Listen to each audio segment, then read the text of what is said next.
Good afternoon, ma'am. Good afternoon, guys. My name is Nif Cyril Kumaling. I'm going to discuss about open channel, about topic about open channel, gradually varied flow, and rapidly varied flow. So, first topic I'm going to discuss is the gradually varying flow or gradually varied flow. So, gradually varying flow does not change in flow rate, but we're talking about or gradually varying flow does not change in flow rate, but we're talking about the change in depth as you move up and down the channel. So we're not talking about flow change with time. We're talking about flow depth at the fixed Q at the parent position in channel. So gradually varying flow occurs whenever the flow depth is perturbed from the normal depth, but it's only possible under a limited range of condition. It calls GVF water surface profile. So if you cannot find GVF profile that fits particular case you're looking at, then any adjustment to normal depth must be through rapid varying flow or RVF. So there are different profile for step, mild, critical, horizontal, and adverse slope. So first one is I'm going to discuss is the mild slope. Mild slope is when the normal depth is greater than the critical depth. So this flow wants to be depth and slow. So as you can see in picture, the M1 profile is formed in zone 1 where the flow regime is subcritical. By the definition of subcritical flow occurs when the actual depth is greater than the critical depth. Flows that are subcritical are always controlled downstream. So for an M1 profile, it is a result of a hydraulic structure that goes back water such as a dam. So in the second picture, the M2 profile is formed in zone 2. As you can see, where the flow regime is subcritical, also subcritical. So the subcritical flow occurs when the actual depth is greater than the critical depth. So always remember that if the sub if the regime or the flow of regime is subcritical, it is occurs when actual depth is greater than the critical depth. So flows that are subcritical are always controlled downstream. So when the flow regime is subcritical, always remember that it controlled downstream. So for this profile, M2 profile, they need to be critical depth control at the downstream location. This will occur when there is a slope change or waterfall. And the third picture, the M3 profile is formed in zone 3 where the flow regime is supercritical. In this part, the flow regime is supercritical. So a supercritical flow condition is occurs when the actual depth is greater than or no less than the critical depth. So flows that are supercritical are always controlled upstream. So for an M3 profile, of course, there need to be something upstream causing the water surface to be low critical depth. So this will occur when there is a slope change or slope gate. So number 2, the steep slope. So steep slope is one where the normal depth is less than the critical depth. So this flow wants to be shallow or fast. Oh, no, and fast. Or are the same. So in this S1 profile is formed in zone 1, as you can see, when the flow regime is subcritical. So this part, the form in zone 1 and the flow regime is subcritical. So By the definition of subcritical, the flow occurs when the actual depth is greater than the critical depth. So flows that are subcritical are always controlled downstream. Always remember, when the flow is subcritical, are always controlled downstream. So for an S1 profile, this is as a result of hydraulic structure that cause backwater such as a dam. So in S2 profile is formed in zone 2, where flow regime is supercritical. In this part, the flow regime is supercritical since the water surface less than the critical depth. So the supercritical flow condition occurs when depth is less than the critical, or the depth is less than critical depth. So for this flow, for this part, the flow that are supercritical are always controlled upstream. So for an S2 profile to occur, there needs to be depth control on the upstream side. The most common occurrence for an S2 profile is a slope change. An S3 profile is formed in zone 3 when the flow regime is supercritical. As before, a supercritical flow condition when the actual depth is less than critical depth. So for this flow, the supercritical are always controlled upstream. Always remember, when the flow is supercritical, it controlled upstream. So for this S3 profile, there need to be something upstream causing the water surface to be below critical. So this will occur when there is a slope change or slope gate. Number 3 is the critical slope. Critical slope, these two depths are exactly equal, that as the flow wants, or this depth or two depth are exactly equal. So that as the or flow that wants to be Fred number of 1, where the flow velocity is equal to the wave velocity. So an S1 profile is formed in zone 1 when the flow regime is subcritical. So in this part, the S1 is a C1 in zone 1 is subcritical. So by the definition of subcritical, last I've discussed earlier, it is when the actual depth is greater than the critical depth. So when it is a subcritical, then the flow, and then it always control downstream. So for this C1 profile, this is the result of hydraulic structure that causes backwater such as a dam. Next, there is no zone 2 in critical channels because dn is equal to dc. So in C3 profile is formed in zone 3 when the flow regime is supercritical. So as prior, channels that are supercritical occurs when the actual depth is less than the critical depth. So flows that are supercritical are always controlled upstream. Always remember that when the depth or when the flow is supercritical, always control upstream. When the flow is subcritical, always control downstream. So for this profile, the C3 profile to occur, there needs to be something upstream causing the water surface to be below the critical. So this will occur when there is a slope change or a slope gate. So the fourth one is horizontal slope. So don't have a normal depth, but where the S is not a bottom slope is exactly 0. So we can also conditions where the slope is less than 0. That is where some place where the channel bottom actually slope uphill in the direction flow.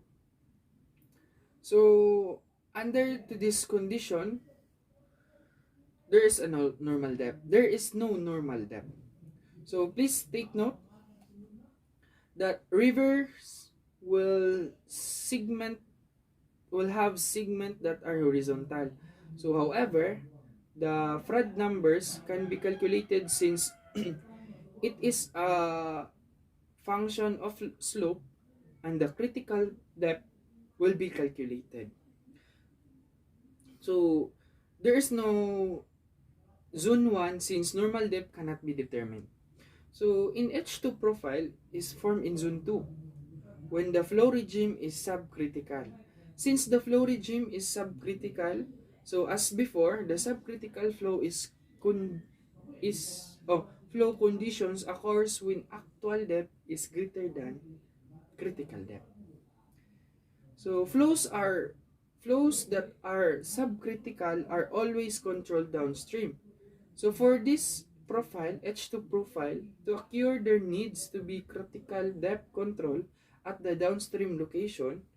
This will occur when there is a slope change in a waterfall. So in S3 profile is formed in zone 3.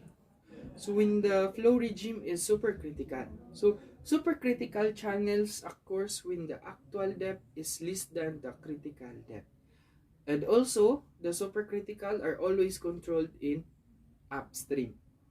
And for this HT profile, to occur there needs to be something causing a water surface to go below critical. This will occur when there is a slope change or a slope gates. So the fifth and final channel type is the adverse channel. Excuse me, sorry. So adverse channel has a negative slope. So this is a result of inability to calculate the normal depth. So the horizontal slope is we cannot find the normal depth, or we cannot determine the normal depth. And in adverse slope, we can't calculate the normal depth. So they are the same. So and in adverse slope, if you're unable to calculate the normal depth, then no profile can perform, or no profile can form in zone 1. So in A2 profile is formed in zone 2 where the flow regime is subcritical. So as before, subcritical flow conditions occurs when actual depth is greater than the critical depth. So and also it is a subcritical, so it always controlled downstream. So for this profile, A2 profile, of course, there need to be critical depth control at the downstream location. So this will occur when there is a slope change or waterfall. So the last profile, the A3 profile and final profile is formed in zone 3. So where the flow regime is supercritical. Since the flow regime is supercritical, so the depth is less than the critical depth. So and also it is a supercritical, so it always controlled upstream So for this profile, A3 profile, there need to be something upstream causing the water surface to go below critical, and this will occur when there is a slope change. So that's the 5 channel that belong to gradually varied flow. So let's discuss now the next topic I'm going to discuss is the rapid varied flow. So the rapid varied flow is open channels. Rapid varied flows is another type of non-uniform open channels flow where the fluid that change rapidly over a small reach of the channel. So compare sa gradually varied flow where ang flow sa gradually all throughout, or where ang flow sa tawag adi flow sa gradually is ang flow sa gradually varied flow is steady lang siya. Steady, then the changes in velocity and water depth it varies very slowly and gradually all throughout the channel. While ang rapid varied flow naman, it happens instantly. So, the fluid depth and the velocity can change instantly. So, we can call this event hydraulic jumps. So, biglaan ang increase sa what call this? Flow depth or velocity. So, hydraulic jumps occurs when the flow changes suddenly from supercritical to subcritical. So this is often accompanied by extreme turbulence and high energy losses, and loss compares gradually varied flow, where the main energy losses na diri is due to the friction. So ang rapid varied flow, it is only accompanied by high energy loss. So, in classifying hydraulic jumps, we have classified in based on two options or two methods. The number one is based on Froude number, and the number two is based on tailwater depth. So, for the classification of hydraulic jump based on Froude number, we have this image right here. If the Froude number is between 1 to 1.7, we have the angular jumps. If the Froude numbers between 1.7 to 2.5, we have a weak jump. And if the Froude number is 2.5 to 7.5, it is oscillating jump. So if the Froude numbers is 4.9 to 9.0, it is a steady jump. So this steady jump is considered the most optimal when you decide a channel. It is also have a best performance when regard in hydraulic jumps. And lastly, if the Froude number is 9.0 or greater than 9, it is considered a strong jump. So next is we have the classification of hydraulic jumps based on tailwater depth. So first we have the free jump. The jump with YT equal to or less than Y2 is called the free jump. So YT is the tailwater depth and Y2 is the sequence that YA is kaning sa depth or kaning sa depth basta kanang sa depth sa vena contracta when YT is equal to Y2. So a pre-jump will form at the vena contracta. So when YT is equal to Y2, it is a plane jump. Sabtan guys? Basta mo to. Next, basta YT is equal to Y2, it is a plane jump. Next, or ang inyong timanan lang guys is when YT is equal to or less than 2, it is called a free jump. Next is we have a ripple jump. If YT is less than Y2, the jump is rippled downstream of the vena contracta through M3 curve or maybe at HD curve. So regarding sa this or regarding aning M3 guys, M3 and H3, I've discussed earlier nga kani sila is designation lang siya para sa type of flow. So M it has a mild slope, while this number 3 it means that the flow depth is less than the critical flow. So similar lang siya sa H3, meaning it has a horizontal slope with no flow depth less than a critical depth. So the depth at the toe of the jump is larger than Y, such as a jump is called a ripple jump.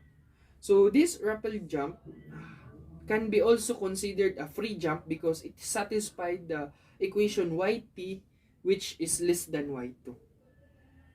So pwede ra na to masya makuan kay hapit-hapit lang man siya. YT which is less than Y2 man. Since ang free jump is YT YT is equal or less than Y2. Next and lastly is we have a submerged jump. If yt is greater than y2, the jump is no longer free but gets drowned out. Such jump is hold. So ground jump or submerged jump, the loss of energy in submerged jump is similar than that in free jump. So as you can see in the image right there, right here, the yt excuse me, the yt is much greater than y2, and also the level of the water is above the openings. So kung makita nyo, mas taas siya diha sa opening. So muna siya ang submerged jump. So muna siya ang kalian sa tulo ka classification